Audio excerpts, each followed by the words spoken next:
A war rages between the witches and the remnants of humanity ruled by the church.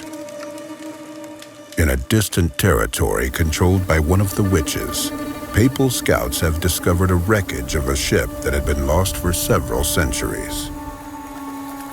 It carried a valuable artifact, one that could alter the course of the conflict. To recover it, the Vatican has dispatched one of its best witch hunters.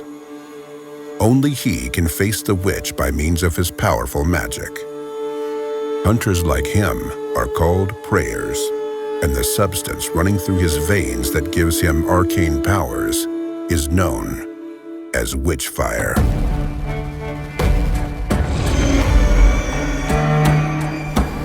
When you reach your destination, you're completely exhausted. There's very little Witchfire left in your blood. One of the first things you must do is replenish your powers. The fastest way to do it is to fight the witch's minions, ghouls and wraiths. Once they're dead, the Witchfire they were made of will be yours. However, this won't be an easy prey. The world of Witchfire is a place where everything is trying to kill you. Monsters prowl the area, treasure chests turn out to be deadly traps, and lethal contraptions stay hidden from view. If you waste bullets, ignore your stamina, and take your opponents for granted, you will die. And this can happen in a myriad more ways.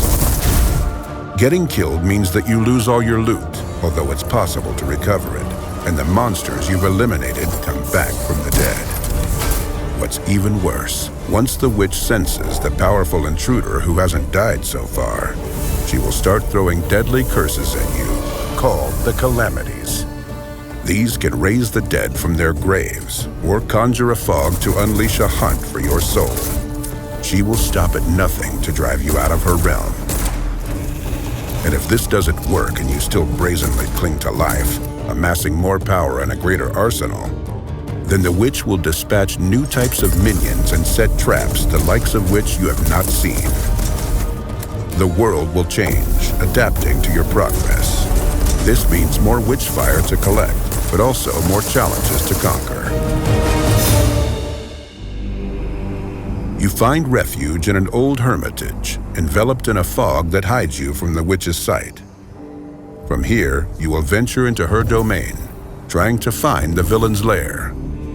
An enchanted mirror allows you to receive amazing inventions from the Vatican's gunsmiths. Here, you can also transform the Witchfire collected along the way into skills that become more and more powerful. This transformation does more than simply make you stronger. You also gain understanding of how magic works. Without this knowledge, many places remain inaccessible, and many magical objects are nothing more than a piece of paper with strange scribblings or a simple shard of iron. Let's examine this weapon, made for the prayer in the Vatican workshop. If you're unable to see through its esoteric shroud, it looks like a regular rifle. The more Witchfire courses through your veins, the more secrets reveal themselves to you. For instance, it turns out that the aforementioned rifle can hit several enemies with a single shot. This is how things are in this world, where common folk see nothing but a regular weapon, a seal with strange symbols, or a beautiful ring. A prayer recognizes brutally effective tools of death, spells based on one of the 4 elements, or magical signets that allow him to use telekinesis or teleportation. The prayer's task is simple: kill the witch and recover the artifact she stole. However, simple doesn't mean easy. Luckily for you, the prayer has more tools at his disposal than superhuman powers or a magical arsenal. Some of these implements are called the Arcana. Crystals that are created from Witchfire in the most magic-infused spots allow the prayer to alter reality, if ever so slightly. Will you enhance your spells with new abilities, weaken all of the witch's minions, or perhaps you will prefer to improve your shooting skills for a short while? Still, the most powerful force the prayer can wield is not a weapon, a spell, a magical object, or even the arcana. It's the freedom. When you embark on your journey, you set your own goals. Would you like to find and defeat the guard keeping watch over the witch's keys? Go right ahead. Or perhaps you prefer to steal some gold and return to the hermitage. No problem. Why don't you test a new weapon and collect enough witchfire to develop another skill? There's nothing stopping you. Every step you make during your journey marks a choice. You can rush into a huge mob of enemies and try to execute them in a frenzied dance of death, or opt for eliminating them one by one from afar. Steering clear from a fight is an option, as is provoking more fights for bigger rewards. This freedom means that there isn't just one correct method to defeat the witch. The prayer is not bound by time restrictions, and the Vatican doesn't care what methods he employs.